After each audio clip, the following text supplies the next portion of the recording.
आज हम रुक्मिणी विवाह के ऊपर चर्चा करेंगे। तो ये इसकी शुरुआत ना बहुत पहले से होती है, डायरेक्टली हम उस पर जंप नहीं करेंगे।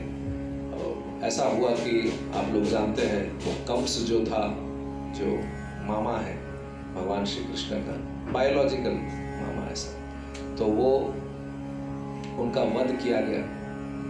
ठीक है, किसने किया? भांजे ने। ठीक है, भगवान ने स्वयं किया, और या ऐसा कह सकते कि उनका उद्धार किया। तो कंस का तो वध हो गया, परंतु उसकी जो दो पत्नियां थी, अस्ति और प्राप्ति, वो विधवा हो गई। अब उनका बदला कौन लेगा? उनका बदला उनका भाई लेगा। उनका भाई था जरासंध। तो जरासंध जो था वो देख रहा था कि उनकी दो बहनें जो है वो कृष्ण के कारण विधवा हो गई। तो अब प्रतिशोध की भावना जागी थी, अब उसको बदला लेना था। तो ब्रजमंडल परिक्रमा में एक स्थान आता है, 12 वनों में एक वन का नाम होता है लोहवन। लोहवन जो है वो स्थान है जहाँ पे जरासंध युद्ध करने के लिए हमेशा आ जाता था अपने सेनाओं को लेकर। और इस बार 17 बार परास्त करने के बाद वापस 18 बार प्रयास कर रहा था। और 17 बार उसको परास्त कौन किया? कृष्ण और बलराम ही सिर्फ किए, और किसी की आवश्यकता नहीं पड़ी। और इस बार वो 23 अक्षौहिणी सेनाओं को लाया था। ठीक है, अब सुनने में 23 लग रहा है, बहुत छोटा है। ऐसे देखा जाए महाभारत के युद्ध में सबसे बड़ा जो सेना है उसको अक्षौहिणी सेना ही कहा जाता है। ऐसे गणना के तौर पे अगर सुनना चाहते हैं तो मैं आपको बता देना चाहता हूँ कितना बड़ा सेना है ये। इसमें बताया जाता है कि 21,870 रथ होते हैं। 21,870 हाथी में चढ़े हुए भी सैनिक होते हैं। 65,610 घुड़सवार होते हैं, और 1,09,350 पैदल चलने वाले आर्मी होते हैं। ये होता है एक अक्षौहिणी सेना। ऐसे 23 अक्षौहिणी सेना को लेकर आए थे कृष्ण का वध करने के लिए। और वैसे कृष्ण को फर्क नहीं पड़ता है, कोई कितना भी ला दे। तो इस बार जब वैसे लोहवन के वहां पर विचार किया गया कि युद्ध करना है, तो कृष्ण बलराम आए तो थे, परंतु किसी कारणवश उनको युद्ध बीच में ही छोड़ के चला जाना पड़ा। यूजुअली राजा अगर छोड़ के चला जाता है ना, उसका बहुत निंदा किया जाता है, ये भगोड़ा है ना।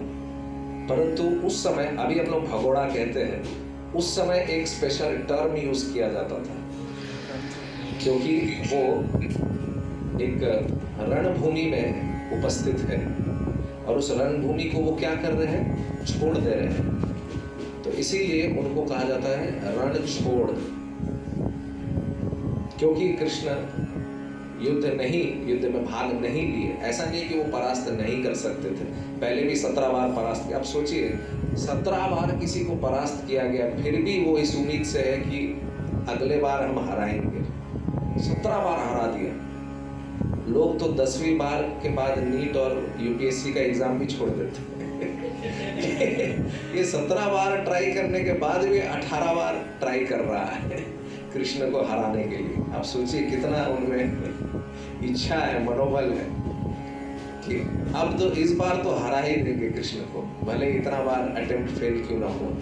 परंतु इस बार क्या हुआ? कृष्ण खुद ही रण छोड़ दिए, जिस कारण से उनका एक नाम पड़ जाता है रण छोड़। इसलिए गुजरात के वहाँ पे रणछोड़ जी का मंदिर है। ठीक है, तो वहाँ पर एक गांव है, उसका नाम है डाकोर। तो वहाँ एक कथा भी ऐसा प्रचलित है, डाकोर माँ कौन छे, ऐसा पूछा जाता है। मतलब गुजराती में डाकोर में कौन है? डाकोर माँ रणछोड़ छे। ठीक है, डाकोर में रणछोड़ जी है। ऐसा बहुत सुंदर विग्रह है वहाँ पे। तो यूजुअली आप देखिए, कोई अगर वैसा व्यक्ति है उसको पूजता नहीं है कोई, है ना। कोई परास्त किया है, विजय हुआ है, तब उसको पूजा जाएगा। कोई रण छोड़ के भाग गया, उसको कौन पूजा करता है? परंतु भगवान ऐसे हैं कि उनके हर कार्य दिव्य है। इसलिए कहा जाता है जन्म कर्म च मे दिव्यम, भगवत गीता में भगवान बताते हैं उनके जन्म कर्म सभी दिव्य है, वो सामान्य नहीं है। चाहे वो रण को छोड़े या रण में रहे कि युद्ध करे या जीते या हारे, सारथी बने या कुछ भी करे, उनके कार्य दिव्य है, सामान्य नहीं है, हमारे जैसे नहीं। तो रण छोड़ के वो क्या करते हैं, वहाँ लोह वन से आगे बढ़ के एक पर्वत आता है, प्रवर्षण पर्वत। उसका नाम प्रवर्षण इसलिए पड़ा क्योंकि हमेशा उसमें वर्षा होती है, ठीक है, हर हमेशा वर्षा होती रहती है और वो बहुत ऊंचा है। तो कृष्ण बलराम वहां चढ़ जाते हैं और उसकी उस पार छलांग मारते हैं। अब जानना चाहेंगे कितना ऊंचा था वो 78 माइल का ऊंचाई का पर्वत है।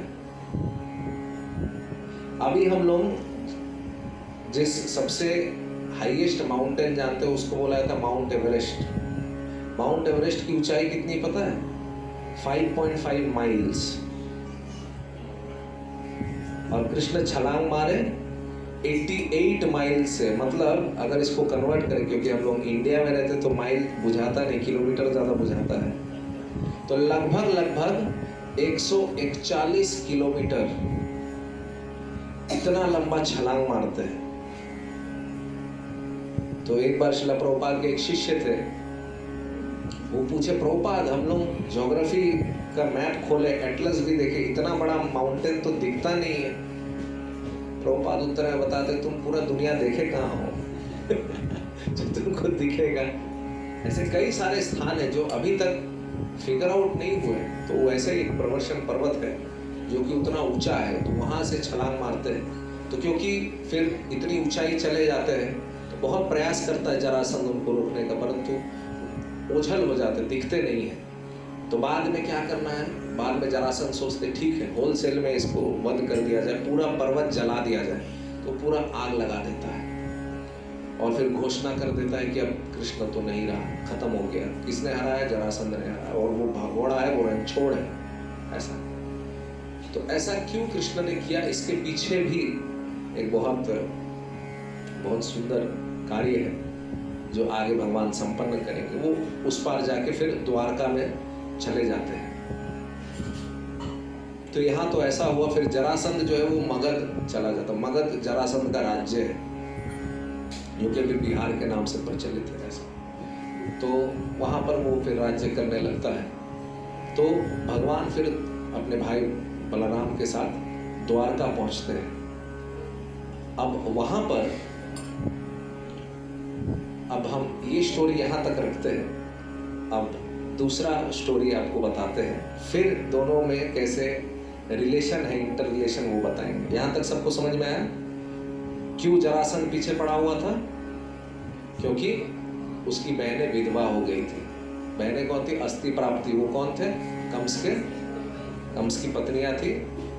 कंस के वध के बाद विधवा हो गई, तो उसका प्रतिशोध लेने के लिए जरासंध युद्ध किए, हरा नहीं पाया, पूरा पर्वत जला डाला और ये अज्यूम कर लिया कि कृष्ण अब नहीं रहे ऐसा, और फिर चला गया खुशी खुशी मगध राज्य में। अब इस तरफ क्या हो रहा है, यहाँ पर विदर्भ में है अभी हम लोग, विदर्भ महाराष्ट्र में है अभी। वहां पर एक स्थान है कौंडिन्यपुर, ठीक है। तो ये स्थान जहाँ पे है ना, यहाँ पे इस्कॉन है अभी, ठीक है। कुछ समय पहले महाराज एक बच्चे को अन्नप्राशन हुआ था, अगर किसी को याद होगा, पंढरपुर में। तो बच्चा जो है ना वो टेम्पल प्रेसिडेंट का पोता है, कौंडिन्यपुर का, ठीक है। तो कौंडिन्यपुर में वहीं पर स्थान में उससे लगभग 100-150 किलोमीटर दूर में ही वो लीला हुआ था, जहाँ पे रुक्मिणी जी को उठा के लेके गए थे कृष्ण, ऐसा। तो वहाँ पर कौंडिन्यपुर तो कैपिटल है, वहाँ पर जो राज्य था उसका नाम था विदर्भ। विदर्भ के राजा थे राजा भीष्मक। आप लोग को याद रहेगा, आप लोग नोट कर लीजिए अगर अच्छा होगा, तो कई सारे नाम हैं, आगे और भी नाम बताएंगे इनके बच्चों का, तो आप कंफ्यूज हो जाएंगे। क्योंकि राजा भीष्मक के 5 बेटे थे और 1 बेटी थी। बेटी का नाम तो आपको याद रहेगा, बेटों का नाम पता नहीं याद रह पाएगा कि नहीं।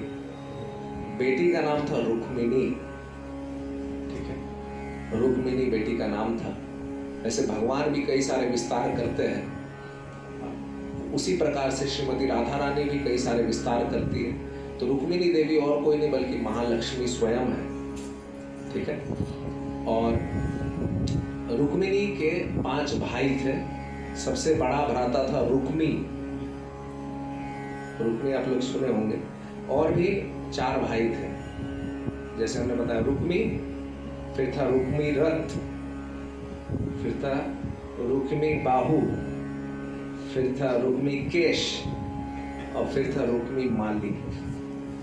मुझे नहीं लगता आपको याद रहेगा, आप लोग कृपया लिख लीजिए। रुक्मी रथ।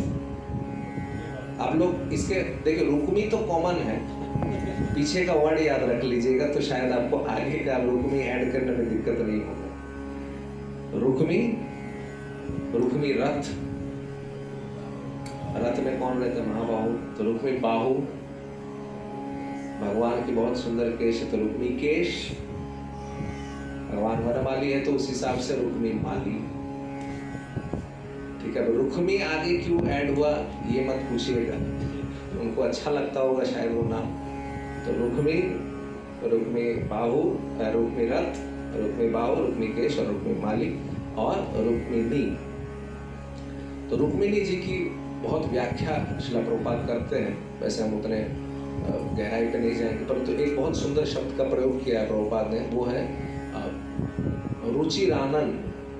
रुचिरानन का मतलब है कि उनका जो चेहरा है ना वो पूरे इतना सुंदर है कि वो जो फ्रेश खिलता हुआ कमल होता है ना सुबह सुबह, एकदम फ्रेग्रेंट वाला और खूबसूरत, एकदम लाइट पिंक कलर का वैसा, और बीच में येलो है, उस तरीके से जो ग्लेजिंग वैसा लोटस दिखता है, वैसा चेहरा था रुक्मिणी माता का। ऐसा इसको रुचिरानन कहते हैं। तो रुक्मी जो था बड़ा भाई था, अब बहन का विवाह कराना है तो बड़ा भाई को बहुत चिंता रहता है, बहन का शादी तो कराना पड़ेगा, बहन का उम्र हो रहा है। तो रुक्मी, अब राजाओं के समय में ना ऐसा होता था कि ऐसे व्यक्ति से शादी करो ताकि हमारा राज्य और बड़ा हो, समृद्धशाली हो।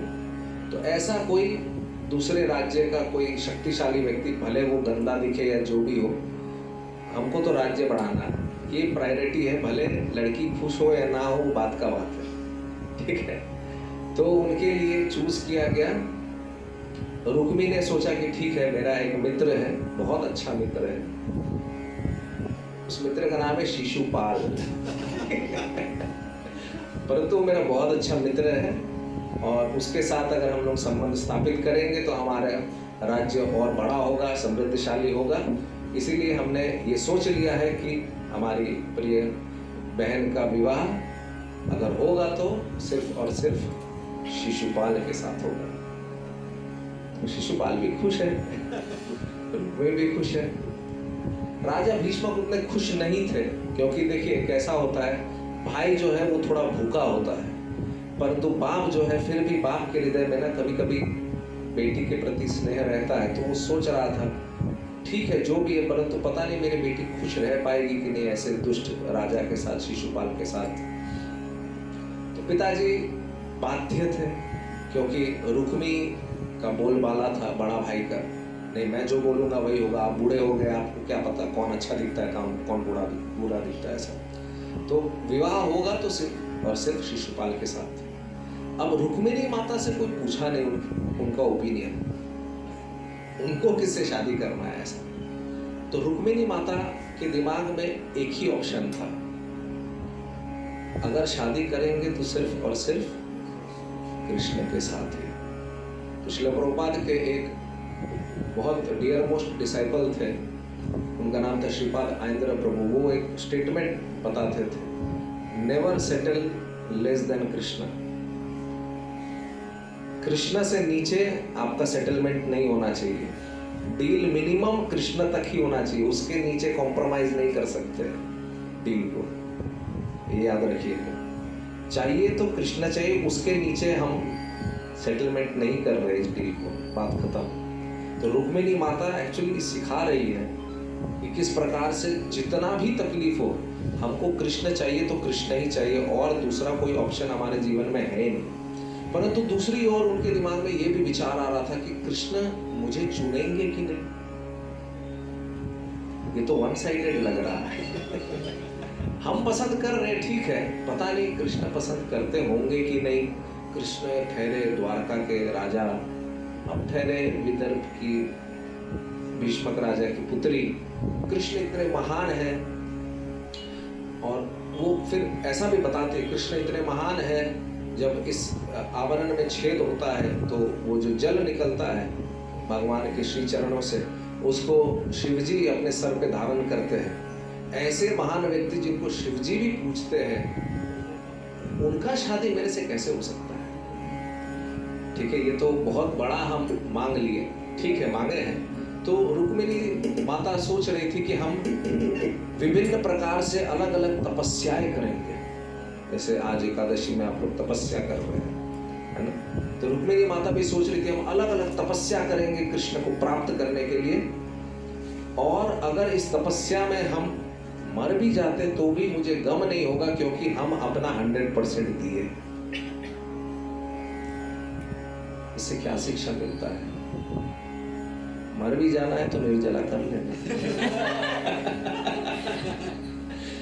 Don't settle less than Krishna. ऐसा यूजुअली, अभी देखिए यहाँ पर मर भी जाना, इसका मतलब क्या? रुक्मिणी माता को अपने शरीर की चिंता नहीं है, अपनी चिंता नहीं है, उनको चिंता है कि हम कृष्ण को कैसे संतुष्ट कर सकते हैं। एक्चुअली जब कोई कृष्ण को संतुष्ट करने के लिए ऐसा प्रयास करता है ना, भगवान उसको उतना क्षमता देते हैं उस चीज को पूरा करने के लिए। ये व्यक्तिगत है, ये आप लोग करके अनुभव कर सकते हैं। हो सकता है आप सक्षम ना हो, परंतु आप अगर अपने तरफ से प्रयास करेंगे ना भगवान को कन्विंस करने के लिए, सेटिस्फाई करने के लिए, कृष्ण भी आपको उतना शक्ति प्रदान करते हैं ताकि आप उन तक पहुंच पाओ। तो रुक्मिणी माता ये अपने जीवनी से दिखा रही है। तो जिस प्रकार से भगवान को हमेशा वो चिंतन करती थी, याद रखिएगा, श्रील प्रभुपाद समझाते थे, कृष्ण एक व्यक्ति है,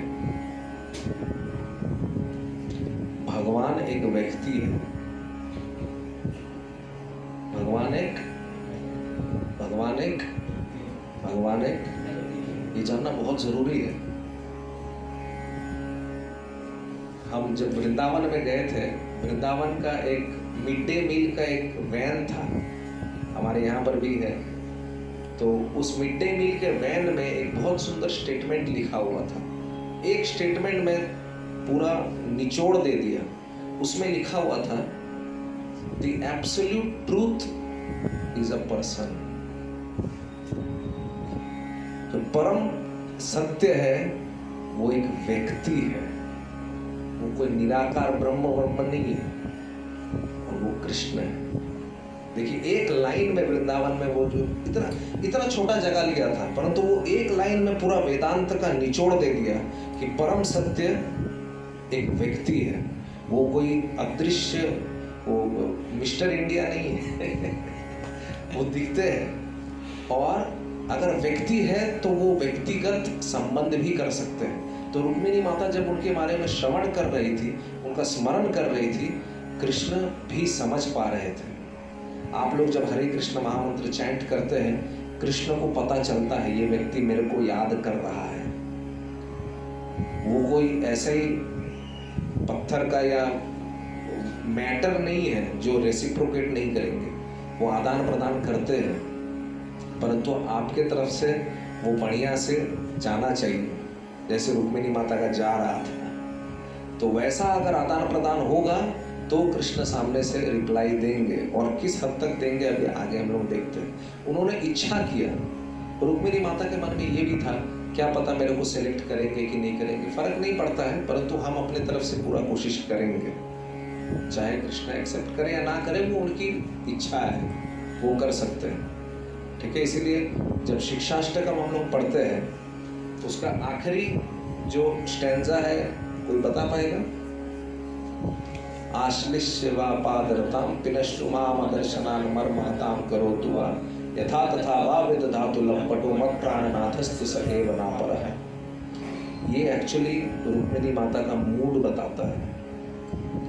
इसका मतलब है, चैतन्य महाप्रभु बोल रहे, भले आप मुझे एक्सेप्ट करें या आप मुझे रिजेक्ट कर दें, फिर भी हमेशा हमेशा के लिए आप मेरे प्राणधन ही रहेंगे। ये एक हाईएस्ट थिंकिंग वाले डिवोटी का लक्षण है।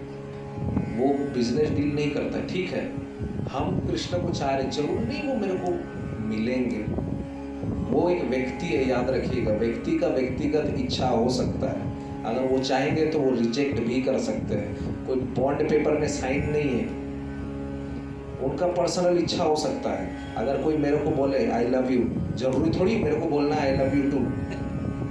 हम रिजेक्ट कर दिए प्रपोजल या एक्सेप्ट कर लिए, वो मेरा व्यक्तिगत विचार है ना। आपको कोई अगर बोले मैं आपको पसंद करता हूँ, अरे आपको पसंद नहीं आ रहा छोड़ दो, जबरदस्ती थोड़ी है, जबरदस्ती है क्या। परंतु वही मैं बता रहा हूँ, यहाँ पर फिर भी एक डिवोटी का मूड बताया जा रहा है। आप एक्सेप्ट करो या रिजेक्ट करो, आप फिर भी मेरे प्राणधन रहेंगे। तो रुक्मिणी माता फिर सोची, एक ट्राई करते हैं, एक लेटर लिखते हैं, और ये पूरे सृष्टि का पहला लव लेटर है।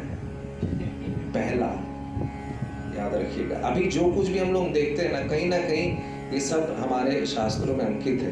ये पहला लव लेटर था जो रुक्मिणी माता ने भगवान कृष्ण के लिए लिखा। बहुत सुंदर संस्कृत में है, भागवतम में, हम उतने व्याख्या नहीं करेंगे अभी।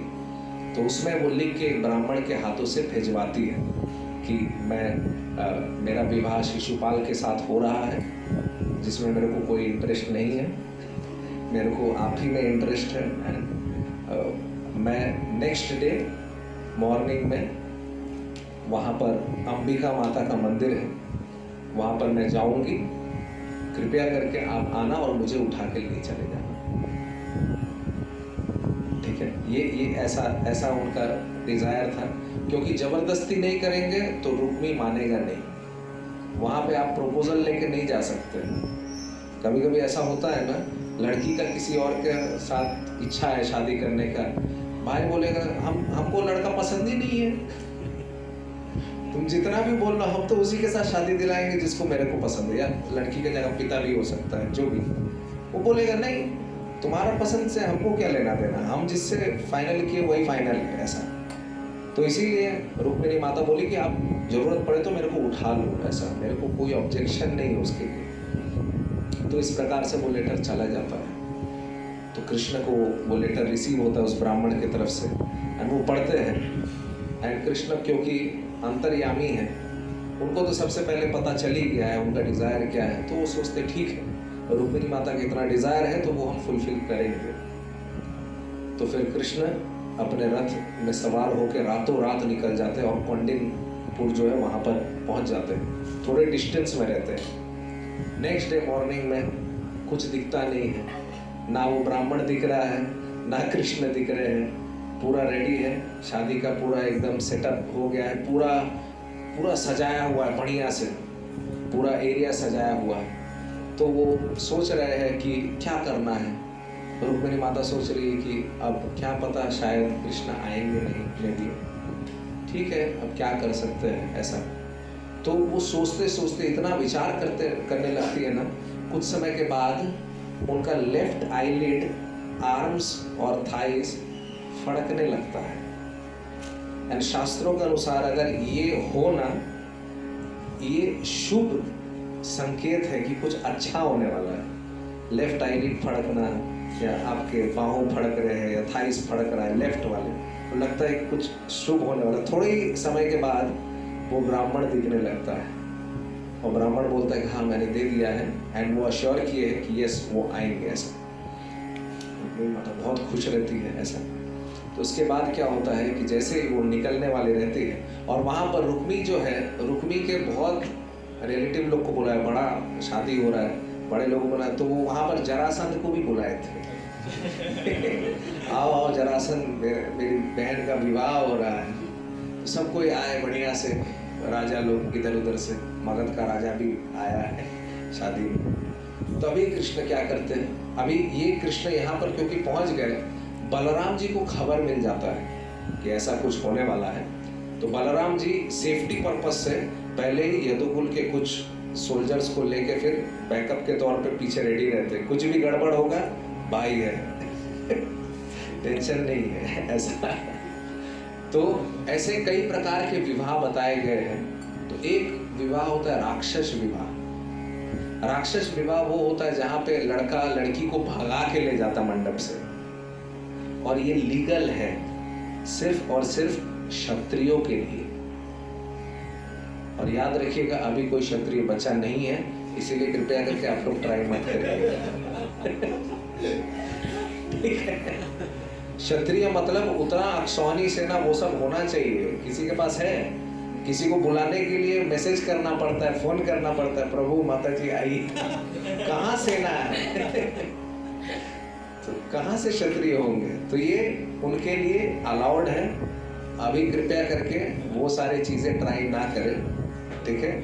और अगर कर रहे हैं तो हम दाई नहीं रहेंगे, आपके साथ कुछ होगा तो do at your own risk. ये डिस्क्लेमर हम पहले से दे दे रहे हैं, ठीक है। अब राक्षस विवाह, क्योंकि कृष्ण जो है वो क्षत्रिय कुल के थे ऐसा, तो उनके लिए वो अलाउड था एंड लीगल था, ठीक है। मैं रिपीट कर रहा हूँ, लीगल था, जबरदस्ती नहीं है। दूसरा पहला बात लीगल है अकॉर्डिंग टू क्षत्रिय के हिसाब से। दूसरी बात लड़की का ये खुद से डिजायर था, जोर जबरदस्ती नहीं है, जोर जबरदस्ती भी नहीं है। तो किसी भी एंगल से आप ये बोल नहीं सकते हैं कि जबरदस्ती किया गया है। तो जैसे ही वो बाहर निकलते चुपचाप कृष्ण जाते हैं, उनको रथ में बैठाते हैं, लेके आगे बढ़ने लगते हैं। ये जब देखते सबको एकदम चौंक जाते हैं। और ऐसा वर्णन आता है कि कृष्ण जब उठाए तो ऐसा लग रहा था कि जो शेर है वो हिरण को, वो जैकल होता है ना, जैकल क्या बोलते हैं, सियार, सियारों के झुंड से पूरा हिरण को उठा के निकाल लिया। उस तरीके से रुक्मिणी माता को बैठाया और चल दिया ऐसा। और फिर रुक्मिणी माता तो बहुत खुश थी। अभी यहाँ पर एक चीज ध्यान देने वाली बात है, जब रुक्मिणी माता निकल रही थी, बहुत सारे प्रिंस लोग वहां खड़े थे, बट दूर में अचानक से जब वो देखी ना, देखे सामने कृष्ण भी खड़े हैं और स्माइल कर रहे हैं, मतलब रेडी है, आप आओ हम लेके जाएंगे ऐसा। तो जब वो कृष्ण को देखी ना, वो पहचान गई। और मैं आपको एक बात बता रहा हूँ, कृष्ण को वो लाइफ में पहली बार वो देखी उस समय, उसके पहले वो कभी नहीं देखी, कभी नहीं देखी, परंतु सुनी थी कृष्ण के बारे में, और सुन के उनको प्रेम हो गया। तो जब वो देखी, वो सारी चीजें देखी, हाँ ऐसे दिखते हैं, केश ऐसा है, पीतांबर वस्त्र है, ठीक है, मोर मुकुट है, सारा डिस्क्रिप्शन देखी, हाँ ठीक है, यही कृष्ण हो सकते हैं, क्योंकि कृष्ण का एक गेटअप है, उसी से पता चलता हाँ ये कृष्ण है। जैसे ही वो देख ली, वो समझ गई कि हाँ यही मेरे प्राणधन है, इसी के साथ मेरे को भागना है। तो लेके फिर भागने लगे। जरासंध फिर गुस्सा होगा, अरे ये वापस आ गया इसको तो मार दिए थे। फिर पूरा सेना लेके सब कोई पीछे पड़ गए, और फिर पीछे पड़ गए। कृष्ण तो अपने तरफ से प्रयास कर रहे थे, बलराम जी अब एंटर करते हैं, ठीक है। वो सिनेमा में जैसे होता है ना, एक एक्स्ट्रा बटालियन आ जाता है अचानक से, फिर वो इंटरप्ट करके फिर वो अपना यदुकुल का पूरा मारपीट होने लग गया शादी में, और वहां से कृष्ण ले जाए रुक्मिणी माता को। इस तरीके से पूरा युद्ध मच गया विवाह में, विवाह करने के नाम पे युद्ध हो गया वहां। जरासंध पूरा उसका, फिर सेना खत्म हो रहा है। बाद में देख रहे शिशुपाल कुछ कर ही नहीं रहा है, बेमतलब का हम लोग अपना न्यौछावर कर रहे हैं अपने सेना को। तो फिर बाद में सबको बोला छोड़ो, चलो हटाओ, नहीं करेंगे युद्ध। पति जिसको शादी करना है वही इंटरेस्ट नहीं ले रहा है, वो डर रहा है, तो हम लोग क्यों अपना सेना खर्चा करें, चलो कट लेते हैं ऐसा। परंतु रुक्मी, उसका तो बहुत नाक कटने वाला बदनामी हुआ है ना, सबको बुलाया भरी सभा में, महान महान लोगों को, बहन को भगा के ले जा रहा कोई दूसरा, कितना इंसल्ट का बात है। अब वो तो चुप नहीं रहे, वो फिर पीछे चलने लगा। कृष्ण ऐसा तीर मारे कि पूरा रथ का ऊपर का हुडी चला गया उसका, और फिर सारे घोड़े वोड़े सब खत्म हो गए। बाद में फिर कृष्ण को इतना उकसा दिए, कृष्ण अपना तलवार निकाल के खत्म ही कर देते रुक्मिणी को। बाद में रुक्मिणी माता फिर रिक्वेस्ट करते, छोड़ दीजिए मेरा भाई है, छोड़ दीजिए ऐसा। तो फिर कृष्ण क्या करते हैं, उनका बाल, उनका मूछ और दाढ़ी जैसे उबड़ खाबड़ करके काट देते हैं, क्योंकि क्षत्रियों के लिए मूछ काटना या आधा काटना वैसा वो मृत के समान ही है। तो मारे भी नहीं और मार भी दिए। खैर बाद में रुक्मिणी उकसाकर बलराम जी को उकसा रहा था पासे के खेल में, तो जबरदस्ती इतना उकसाया, बलराम जी इतना माथा खराब हो गए, गदा निकाल और फोड़ दिए, वहीं खत्म हो गया रुक्मिणी बाद में जाके।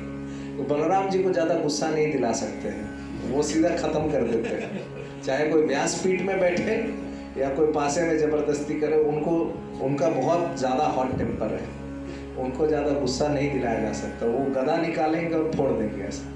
तो वैसे ही रुक्मिणी को खत्म कर दिया उसी समय। तो इस प्रकार से बहुत सुंदर तरीके से रुक्मिणी माता जो है वो प्रथम पटरानी है, प्रथम पटरानी है। द्वारका में अगर आप लोग द्वारकाधीश के महल में गए, वहाँ पे 8 अलग अलग छोटे छोटे महल हैं, तो उसमें अलग अलग जो 8 पटरानियाँ हैं उनमें एक एक महल दिया गया, तो वो रुक्मिणी जी का वैसा एक अलग से दिया गया। तो रुक्मिणी जी पहली पटरानी बनती है लीगली, ऐसा देखा जाए तो। वैसे राधा कृष्ण ने तो युगल किशोर है, उनको तो सेपरेट नहीं किया है, परंतु पटरानियों की दृष्टि से देखा जाए प्रथम पटरानी रुक्मिणी माता ही है, ठीक है। और उनका बहुत सुंदर एक स्थान है कौंडिन्यपुर में ऐसा। तो बाद में विवाह के बाद कभी रूठते हैं, कभी मनाते हैं, तो बाद में रुक्मिणी माता क्रोधित होकर निकलती भी है पंढरपुर के तरफ, परंतु ये लीला हम लोग पंढरपुर में सुनेंगे।